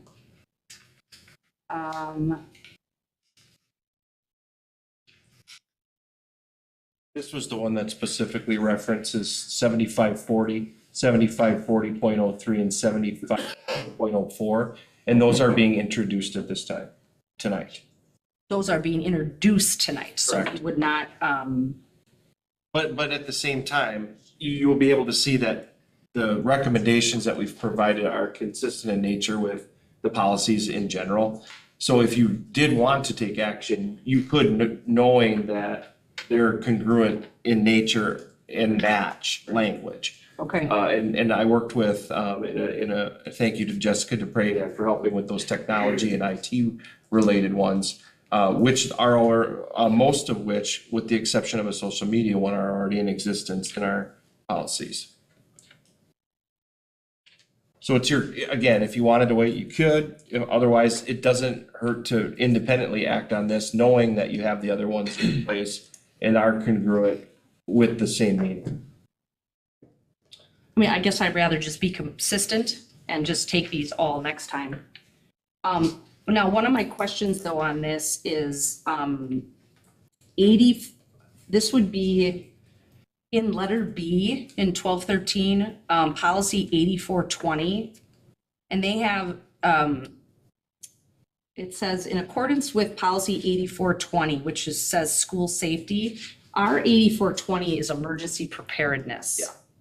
Yeah, it's just a reference so that if you're reading this and want to know where to find that particular plan, it's in that policy. Okay. Yep. And then, because I know 8410 is school safety and crisis intervention. Yes. So I didn't know do we just need to change the name of school safety to what we have it called as emergency preparedness? Or do we change it to 8410? Or do we change it to Correct. 8410? Change it to 8410. When we review 8410, that's when we would be making the change because Okay. it's been updated again. Oh, it has. Potentially more, right, and that's the issue that we sort of run into on some Sure. of the references even. Okay. Which I think to Jim's point is, within all these policies, there are sometimes multiple policies referenced. It doesn't necessarily mean they have any real, other than a reference in this, they don't have any real teeth. You know, if we change this policy, in other words, the other policy about emergency preparedness remains the same until we review that one, in which that will be addressed independently. What we do with this policy doesn't really have any direct correlation with that one. It's just a reference point. Here's another way to look at this. Sometimes if I'm doing something, I want to know if it's impacted by board policy. You know, so I want to make sure if there's guidance out there or something I have to follow. So I'll do a search on a topic, and all of a sudden 20 policies pop up because they're all kind of related to that. And by the heading, I've already ruled out 3/4 of them. And then I might do a little bit more screening. And that's a little bit about what we can get into. Yeah. You know, it might be just a title, it might be a word. You know, and granted, I think you do need to make sure when there is a tight connection, but I would suggest you defer to us to screen that. The other thing, because it's reference, you can look it up, you know, if you really wanted to. I'm just trying to save you work. Right, but that's the part where I feel like we look incompetent because it says policy for 8420 emergent, it's safe, school safety. When I Google or when I look in our policies for 8420, it's not school safety, it's wrong. So, I mean, I guess that's why I want to know Yeah, I mean, what the right reference is. If we're gonna, if it's policy 8420, that's fine, we have one, but it's called emergency preparedness. Whatever it is, it needs to be consistent with what they're labeled. Correct. and I think we can screen and we can correct. We can even correct technical, things that are a technical thing that we're permitted to change. You know, so I mean, our team could include that. Okay. To the extent of looking for inconsistencies. You know, something cited and it's not even the same title. All right. So I think to be consistent, I think that we should have that on here and then just decide which 84, do you want 8420 or 8410, which one best meets that need? Is that okay with everybody? That makes sense? With me too. Yeah, just to clean up the references is what you're asking, and that's completely in the purview of the administration to do after we even approve it or don't approve it. That's under his purview for errors in the referencing. So you're saying we could go ahead and approve We it? can, yeah, I mean, if it's a number thing, like, he can make corrections. If the board is most comfortable with lumping them, we can do that. What I will say is, after this round, then likely what that will mean is that we cut back to this policy, which may reference several, will come only with those. Yeah. So that it doesn't, it clouds over like, well, which ones of these are referenced with which ones? The reason we're in this boat right now is that we had a kind of a enumerated list that were introduced. So each of those had their own references, which have their own references, which have their own, I mean, we could be, you know, so I would just suggest that what we'll do is we will bring those references, if that's the pleasure of the board. We'll bring the reference policies to you and we'll take them as, you know, we'll lump them together. So technically what we'll maybe need to do for the next time will be the same we're doing tonight, which is upon their introduction, if you'd like to wait and take them at once, we can do so. It'll just, the process will just need to catch up with it. And then what we'll do is, once those go from first to second read, we will make very sure that when we do bring a policy, all the reference ones are with it and try to take care of that in one lump and move them through together so that they're not being convoluted with others. Yeah, I mean, I guess. If that is what you'd like. I mean, that's my preference. Okay. I don't want to stall it just because of me, but I just think if we're going to approve it, I want to know exactly what it's going to say.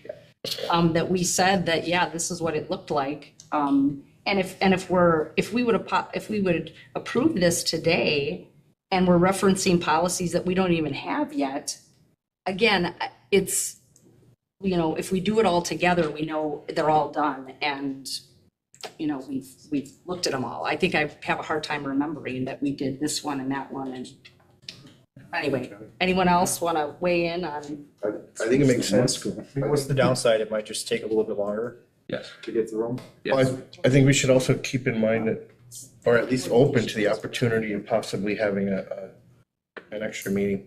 Yeah, well. Because whenever we do finally get all these in, we might as well start at 8 o'clock in the morning, and get out of here. What we were trying to do was go through the various series of the, you know, so we were trying to use some logic here in terms of let's get these out of the way, let's get these out of the way, let's, you know, to get caught up. You know, when you get 3 years behind, it takes a little bit more. And there could be adjustments throughout. But, you know, we understand the point. It would take it's a redesign of how to look at bringing them to you. Right. You know, which again, we'll have to go back to the drawing board, change it around. We can do that as. It's fine. It's just gonna. I'm happy to be part of the team. I'll look them up and show you which ones that aren't there and get to. Yeah. Okay. All right. Well, then if nobody has any strong, Tony. Just out of curiosity, Jim, on that comment, how long is it going to take us to get caught up at the pace we're on? 2 years. Well, I would estimate at this pace, 40 years. Yeah. And we're already behind. Right. Board And I think said that there's new ones coming out from to these President already. to President Seldner's point,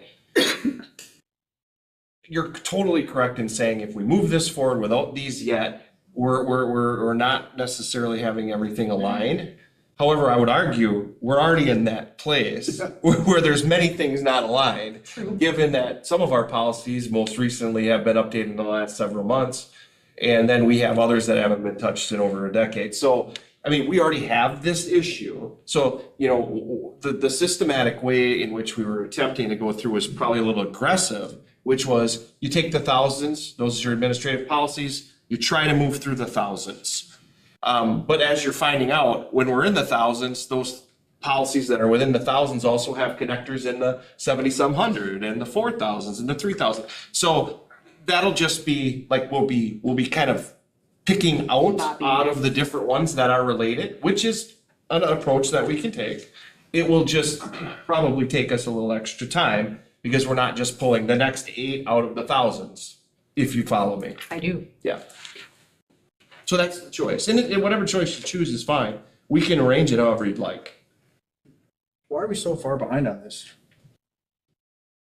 I think that's obvious. It's never been touched. Hasn't been Like touched you in said, some years. of them have been touched in I decades. didn't even know we You did can this. get behind and then COVID, you can really get behind, you know, in terms of where there are, you know, again, I wasn't here, but COVID was a lot of it in terms of. I mean, when we celebrate, when we are caught up, the beauty of it'll be when Neola contacts us and say, we have a policy update for 2260, we can bring it to the next meeting and have it addressed with those things at the same time. Stay up to date, right? Right, and stay up to date. That would be the ideal preferred future for Well, us. I don't want, I mean, seriously, I do not want to be the person that holds this up. So if you guys think that I'm being too overly cautious about this, I just wouldn't want to, well, I wouldn't want someone to call up and go, hey, I went to 8420 and it's not school safety. Just because we forgot about it. Is there an issue with that? Like, I mean, what's like what could happen that could be bad other than we get a phone call and say, hey, we're working on updating that? I mean, is that like what's the worst thing that could happen? What's the downside?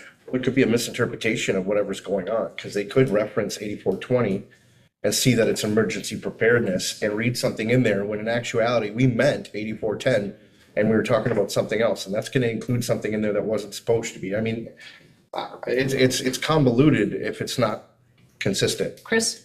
Yeah, and I was gonna say exactly what Matt's saying, which is if you reference something and what you go to reference, like, for example, in 1213, it says, this must be consistent with selections for policy 7540, 7540.03, 7540.04. If you go to those and then they're not consistent, what you create is you have no disciplinary ability if somebody does something that's one or the other. When you were trying to set that it's specifically one. So I really see it as a horse apiece. Yes. You just have to make sure that you're checking everything. And this is a way for the board to be doubly sure that everything's checked. But right, if they don't match.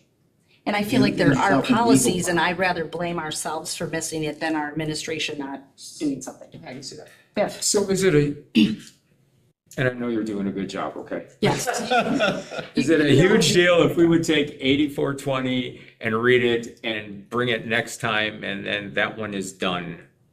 Right. And then Just this is restructuring how we okay? go through it. It would just be restructuring. It would be essentially what it would be doing is it would be the only thing it would be foregoing in our system is the fact that we formally introduced it to you. Right.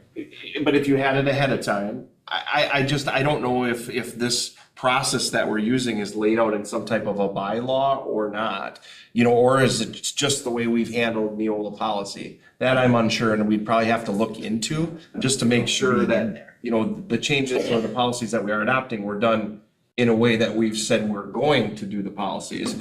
And I do know for sure it's a first and second reading. I'm unsure, based on my knowledge, whether or not an introduction is necessary as its own meeting. You see what I'm saying? Sure. Could you do introduction / first reading? If that's possible, Biff, I'd say sure, let's do it to save time. That way, the next time we come in with those, that we don't have to table it again just to have it caught up with the process. So I can look into that and see if it's a possibility. As long as it's not breaking any of our rules, I'd say that would probably be the preferred method, because that would be one meeting cycle that would get caught up.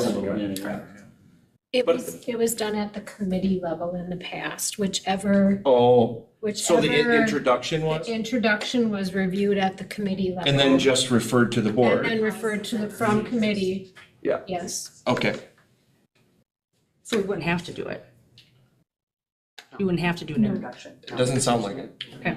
So we can move them introduction slash first read with these reference policies. All right. Essentially, this is a catch-up game. You know, and it's very challenging because of volumes. Okay, well, we can do some of these tonight, so let's do the table to 2013 and let's bring all those then next time as referenced in number 2B2. Right. Okay. All right, and then there's 1230.01, but that's. Does that come later? It comes right now? Yeah. Well, we have 2260, the non-discrimination and access to equal education policy, which we're gonna table again because we want the attorney here to talk about that. What's really bizarre about this policy is that our policy is 2014 and Neola's policy is 2021, and the current Title IX guidelines came out in 2020. And then we did a text revision in 2021, which I believe was probably just to change the person's name in there. We had someone's name in there of who would be contacted. But I don't know if we changed anything else about that policy. I couldn't find that we did anything. But what's bizarre about this in the legal world is right now, the 2020 Title IX is the one that's in effect. What's happened in the government is they've come out in 2022, and I have from WASB that they published this, they sent this to all of us in November of 2023, that the U.S. Department of Education has missed its October 2023 target date for issuing a final version of the amendment to Title IX regulations.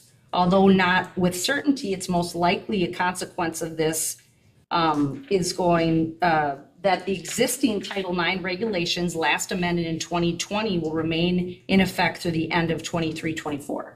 So I really think that if we're going to act on this, we need to have the attorney here that can walk us through what is and what is not going on right now, because it's that title is also referenced in here. So I've asked Jim to have our attorney be present with us when we go through this policy.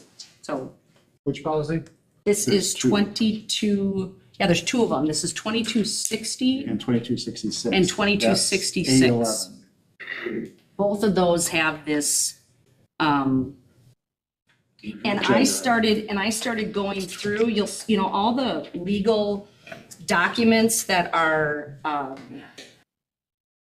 referenced at the bottom of this. I started looking up all of those, and the language that we already have in our policy, which doesn't make any sense to me because this was back in 2014, so I don't know how it ever got changed.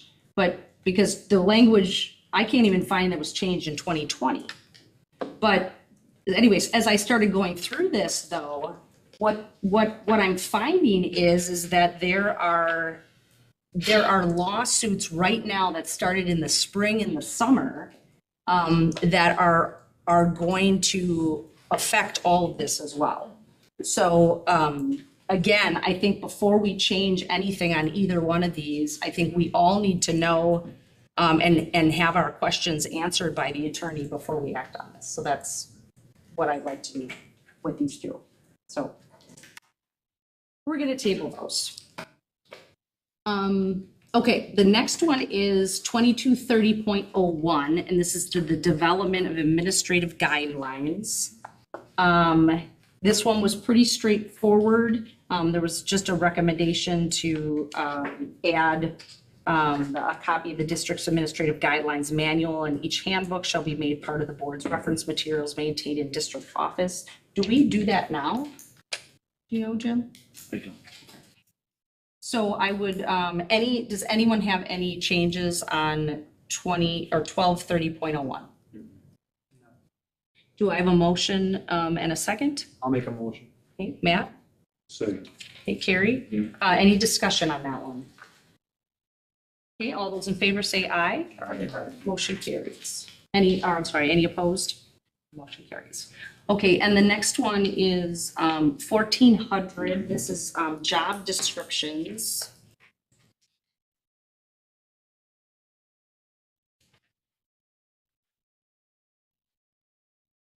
And Chris, Biff, any changes on that at all that you guys saw?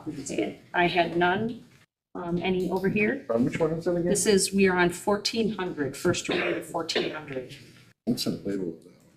This would be job descriptions. Okay.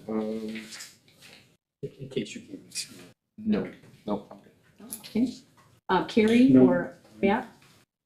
Okay. Do I have a motion and second to approve the first reading of 1400? Make a motion. Second. All those in favor say aye. Aye. Any opposed? The motion carries.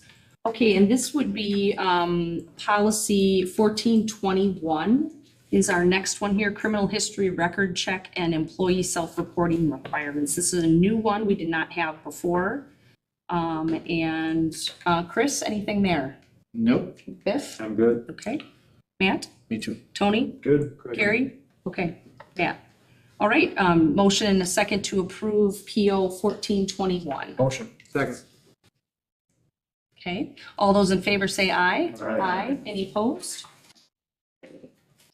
Our next one is PO 1619. This is on group health plans. And first on this one, Matthew Phipps, anything to change? No. Carrie? Tony? Matt? Yeah, I didn't have anything. Carrie? Okay, I need a motion, a second to approve first reading of the group health plans. Move. Second. Okay, Carrie and Matthew Phipps. All those in favor say aye. Aye. Any opposed? Okay, motion carries.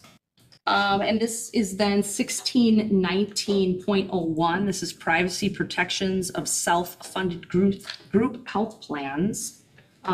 Matthew Phipps, anything? Carrie? Tony? Yeah. Biff? Okay, Chris. And Angela, I just had a question for you about not necessarily the suggestions on here. What I was confused about was the difference between self-funded and fully insured, because I thought all our stuff was self-funded. Only our dental and our medical are self-insured, Got and it, then okay. the other ones are fully insured. So that's, we. So medical, dental, and prescription. Oh, yes, correct. Okay, perfect. My bad. Okay. Okay, so this is, thank you. So 1619, C, none, I need a motion and a second to approve. So move. Second.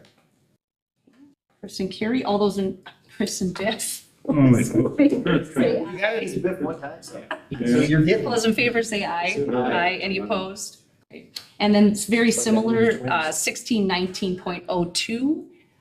Any changes on that for anyone? Very similar policy. Okay, I need a motion and a second for that. So move. Okay. Second. Phipps? Phipps? Sure. Phipps. Okay, all those in favor say aye. Any opposed? Okay, and then this is policy 1619.03, the Patient Protection and Affordable Care Act. Any changes on that from anyone? Okay, seeing none, a motion and a second to approve. I'll move. Chris? With the insurance. Yeah. Second, Phipps. Okay, all those in favor say aye. All right. Any opposed? Okay. And then 9130,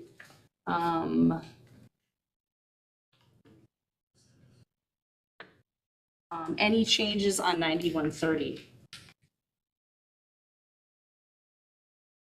Seeing none, okay. All those, or I'm sorry, I need a motion and a second to approve policy 9130. So moved. So moved by Biff, Second. second by Chris. All those in favor say aye. Aye. Any opposed? Okay, motion carries. And we've really talked about the introduction to the suggested policy revisions. We will add those, and the ones that we hopefully will have an attorney, if we can get them at our first meeting, that'd be great. Otherwise, We can just change this to the first reading too. right, and these will be all the first reading. Mhm. And then we'll also be looking at that open enrollment program as well. Yeah, and just to comment on that, Yes. some of you may go and see that and like, oh, well, we just addressed this. Well, we updated it, but what we're also doing at this point in time is reviewing some of our data. And as you know, one of the chunks on the school report card that really gets looked at is our attendance rates. And what we want to make sure is that anyone who's open enrolling into our district and coming to school here are not habitually truant. So really what we're just bringing is a small provision there, which opens the door for us to essentially over-communicate our truancy policy up front, but also hold our students who are coming to us from other districts accountable. And it leaves an option at semester to say, hey, if you're not coming to school here at semester time, you're gonna have to go back to your home district. It's something that most districts do. We don't, but we would like to begin doing that. That's the piece with them. Okay, excellent. Thank you so much. Okay, Angela, we have some budget adjustments. I know you alluded to that a little bit during your financials, but if you wanted to go ahead and Yes. talk about your recommendation. Yep, this is just the recommended budget adjustments for Fund 50 with the change going back to CEP. And so, just one thing I wanted to add is I talked about how we can include that list every month. We could make this sort of a part of that process where we wouldn't have to bring these individually every, we would maybe publish just once or twice a year. So that would be, something that we could use as an option moving forward, just to keep the board more regularly updated on budget adjustments, or amendments, I should say. Terms are used interchangeably. So yeah, I just wanted to make sure that we, shared the update with the budget, and that is an idea. Okay, so do I have a first and a second to approve the budget adjustments to Fund 50 before we have discussion? Chris? Okay, second? Second. Karen? Okay. Any questions for Angela about the budget adjustments that have been made to Fund 50? Questions about that? How sustainable is it gonna be? Since it'll be more around a $200,000 cost to the district, 5-6 years, or maybe 4 to 6 years, it's gonna depend. There's a lot that could change at the federal government level too, with the multiplier and with how the calculation for reimbursement. So, if I'd use the information we have available based on today's funding, I would say that 4 to 6 years. Okay, thank you.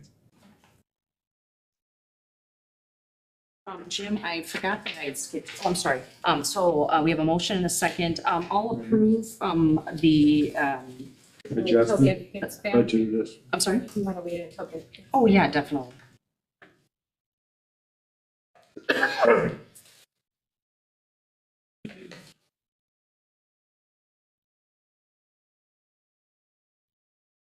Mind if we pause there and go back a little bit here to have, Okay, so we have a first and a second to approve the budget adjustments to Fund 50. If any questions about that? Okay. All right, seeing none, all those in favor of the budget adjustments to Fund 50 signify by saying aye. Aye. Any opposed? Nay? Yeah. Nay by Matt Phipps. All right, and then we're gonna bump back up to Jim. Jim, the district activity update. Yeah, outside of, some of the concerts and stuff that are going on at this period of time, and, everybody's getting ready, that's anticipated. But the one thing I would like to highlight, and Stacy, you brought this to my attention, and I think Biff also, in terms of Lincoln High School School Board, Lincoln High School School Board Committee, Yes. you know, was reaching out, and they've identified a date of December 21st before break, from 9:30 to 10:27, and I think Tony's identified, I've identified. I just need to know if there's, Chris, were you on that? We would just have to publish as a board meeting if it got, just to the extent that, Biff, were you able to attend that? Yeah. Okay. Stacy, were you planning to attend? Who's all gonna attend? I'm sorry. Probably. Okay. Okay. Biff's gonna be there, Chris gonna be there. Tony? Okay, so that's a plan, so we need to. Yeah, post that. I'll do that. December 21, yeah. 9:30. And you shared that information with me, I think. Yeah, I did. Yes, yeah. It's next week. Okay, anything else? Thursday. No. All right, just a couple remarks from me. Just wanted to, thank you guys for a great year. It's our last meeting before we break for the year. So just appreciate all the hard work and discussion and long meetings and hope everyone has a much deserved break. Thank you guys for everything you've done as well, all our management team, and so thank you very much for all the things that you've done these last couple, and Lori for always keeping us organized. The second part, I just wanted to highlight, everyone got a copy of the WASB proposed 2024 resolutions. What I'd like to do is circle back on those in January. Yeah, I was gonna say, Give us time to look at it. I'm the one that has to cast the vote, and I'd like to, have that reflect the will of the board. So I'd like everybody to look at those things and maybe write a little note, beside each one, and some we may have, if we get, if you look at them and say, well, of course, we should vote for this, then we really don't need to discuss it very much, and I think we can streamline this program, this process. That if there's real division on it, then we need to talk about it. I don't want to just, shoot from the hip on this. So, so we could do that for just make your notes. You could send them to me, I suppose. I mean, just give me an email and say. Okay, so if And we then could- in that meeting, we can take up the discussion. And you can tell me. Okay. So I'll have it on the agenda for the I would, January yeah. night. Okay. So that seemed pretty reasonable. So, but yeah, so then Carrie will go and represent us at the convention for the resolutions. Okay, so future meeting dates, we definitely have our second meeting of the month, second Tuesday in January. And then we'll also have that one, the second and the fourth. We were thinking about, with regard to our policies, if we could add at least one other meeting in there. We could certainly go on and do just another Tuesday of one of those, or would a Thursday work for? It would be, we prefer, if we could, a Thursday. Okay. That gives us a week in between board meetings. Okay. So, if you're available, Kirsten, when's the conference? The conference is the 17th, 18th, and 19th. So it'd only be, one, and I would recommend if there's availability for the second week, Thursday. It's the 11th? The WASB conference is. You mean the Thursday after our first board meeting? Right, which is that same week. Yeah. And the, besides, getting backed up here on policies, that we want to try to get, the other thing I want to bring to the board's attention at either one of the board meetings, with a allotted amount of time, is bring you up to speed in terms of how our facility assessment is coming. Good. Because there is definitely a recognition that recognize our buildings are old. Yep. And we're talking about resources. They're not to finish their assessment till March, but I feel we need to bring the board along to know how that's going. Okay, so we'd like to call then the Tuesday regular meeting, and then we would have a special meeting on that Thursday, and also a special special meeting is always that's fourth. Or super special meeting. It's super special. Same time, 6 o'clock. Is that for the 11th, you're saying? Correct. 6 Yep, o'clock? Yep, yep. Okay, I think that's it. All right, and so that ends our regular board agenda. We will break to, or vote to go into closed session, considering the employment, promotion, compensation, performance evaluation data of any public employee over which the governmental body's jurisdiction or exercises responsibility. This we authorized pursuant to section 19.85 subsection 1C of the Wisconsin statutes, superintendent evaluation progress with objectives pending personnel matter. And we need a motion and a second. Also move. Okay, Chris? Second. Okay, by Phipps. And then a roll call vote, please. Chris Abel, Aye. Biff Hansen. Yes. Kathy Phipps, Thank you, Heidi. Thank you, Lee. Stacy Selner, Yes. Matthew Scully. Yes. Barry Trask.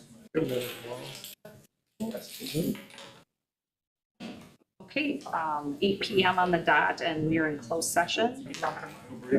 You were waiting. I was gonna say. Needs one quick. Don't carry again. Yeah. Okay. I'm trying to get